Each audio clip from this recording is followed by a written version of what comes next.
Bom dia, queridos alunos do sétimo ano, né? Então, voltando hoje para mais uma aula de ciências, né? Espero que vocês estejam bem, né? O professor, graças a Deus, está bem, né? Nós hoje continuamos aí nossa 26ª aula já online, né? Nós vamos hoje passar para a apostila 6, né? Hoje vamos falar um pouquinho da história evolutiva das plantas, né? Então, a gente vai começar a falar um pouquinho das plantas. Página é página 408 a 411, né? Do capítulo 11, né? Então vamos lá. Primeira parte, nós vamos observar o seguinte. Então acredita-se que as plantas surgiram das algas, né? Então por isso que nós vamos falar um pouquinho das algas. Lembrando que as algas, elas estão na classificação dos protistas, estão no reino protista, né?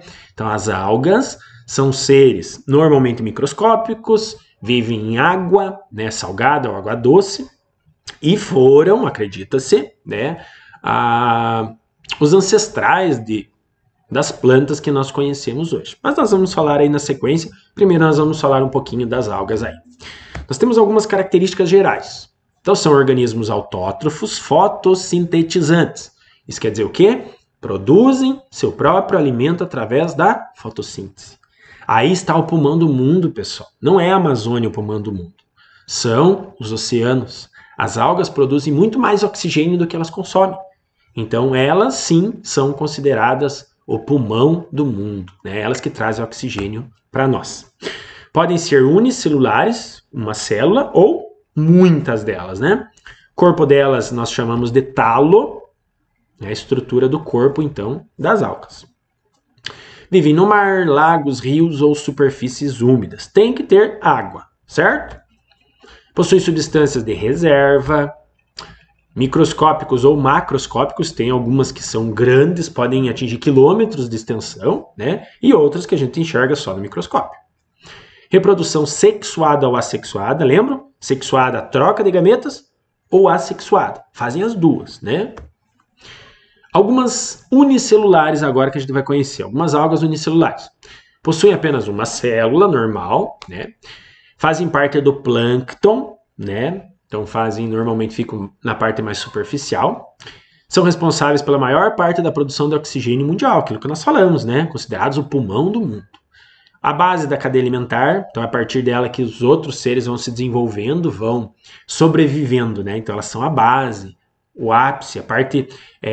ápice não, desculpe, a parte básica mesmo, né? Ápice a gente vai pensar lá em cima, né?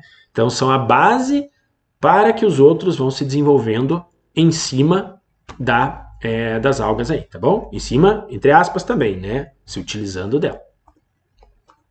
Aqui nós temos um grupo chamado de crisófita. Como as algas, pessoal, elas são muito antigas, fita, só para vocês terem uma ideia, que vem do grego e quer dizer planta, né? Nós vamos observar que nós chamávamos essas de plantas douradas ou plantas marrons, né? Claro que hoje a gente não usa mais como planta, ela é um protista, né? E ficou então algas marrons ou douradas. Mas o fita quer dizer plantas, né? São também chamadas de diatomáceas. Aqui nós temos. As diatomáceas, pessoal, elas produzem uma substância chamada diatomito. O diatomito, misturado com a pólvora, pessoal, forma o que nós chamamos de dinamite. Então, a famosa dinamite é o quê? Diatomito misturado com pólvora e causa aquelas grandes explosões aí. Reprodução, divisão binária, uma se divide em duas, ou formação de gametas também, que é a reprodução sexuada daí. Desculpe.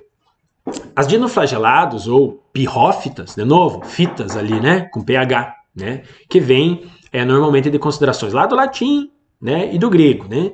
Então, pirro, nós vamos ver o que? Fogo. Fita, planta. Plantas de fogo. Hoje nós falamos algas de fogo, né, pela coloração mais ou menos que nós conseguimos observar.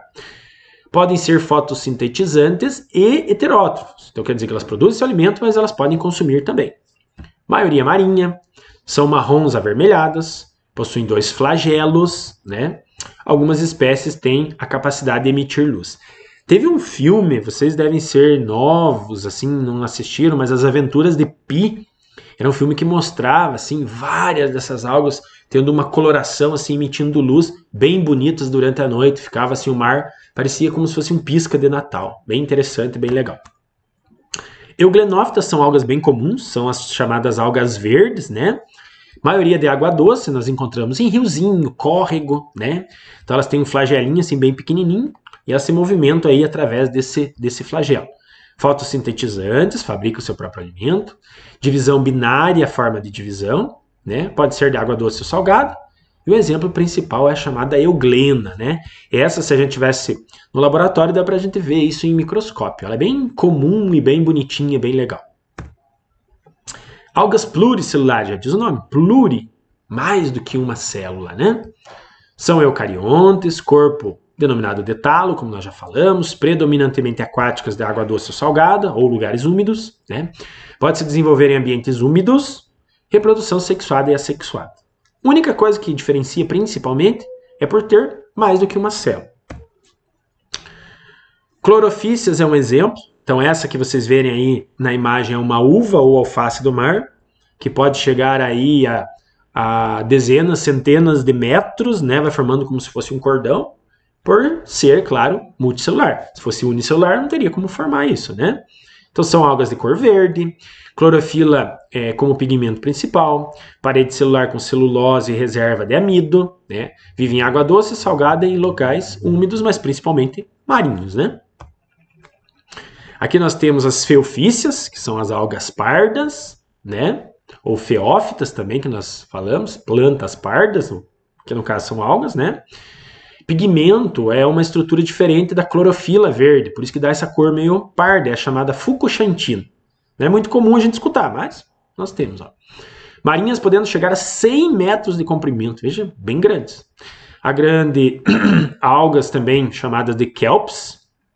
Esse aqui é o chamado sargaço, também é um exemplo de alga parda. E esse daqui que é o kelps.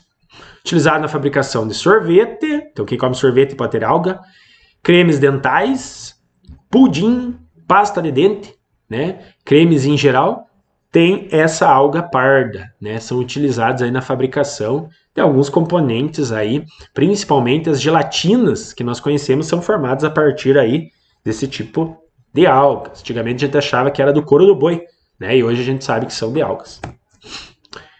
Rodofícias, as rodófitas, as algas vermelhas, né? Possuem, além da clorofila, que é verde, a ficoeritrina, que é vermelha, um outro pigmento, né?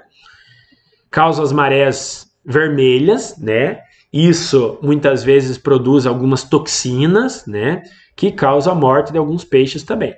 Então podem variar em tamanho microscópio, podendo chegar a 3 metros, né?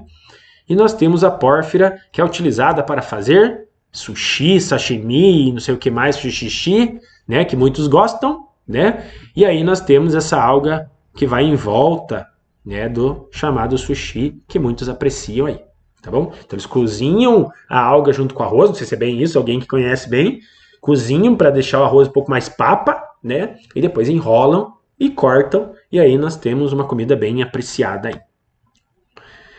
Aqui nós temos uma relação de parentesco, né? Como que ocorreu essa evolução, como que foi desenvolvendo. Então acredita-se assim. Primeiro surgiram as algas do ambiente marinho. Do ambiente marinho eles passaram para o ambiente terrestre. Desse ambiente terrestre, um ambiente úmido, que nós vamos ainda estudar, são as briófitas. Com o passar do tempo, as briófitas, elas já deixaram essa dependência total da água e passaram a se desenvolver nas pteridófitas, né? Essas duas não têm sementes. A partir daqui, que ficou cortadinho, surgiram as gimnospermas, né? Que são pinheiro, pinos, né? E por último, as angiospermas, essas já têm todos os tecidos verdadeiros. Então ela tem fruto, flor, semente, caule, raiz. Aqui não tem nem raiz, nem caule, nem folha, nada. Aqui já aparece raiz, caule, folha. Nós vamos ver ainda, né? E aqui de diferente aparece a semente. E aqui já aparece flor e fruto, né? Essa relação de parentesco nós vamos falar aí na sequência aí, tá bom? Espero que vocês tenham entendido. Vamos lá para as atividades complementares. Exercício da aplicação, questão só 1, da página 412 e 413, tem o A, B, C e D lá. E de tarefas, questões 2, 3 e 4 da página 413 e o para conferir da página 414. Entendido?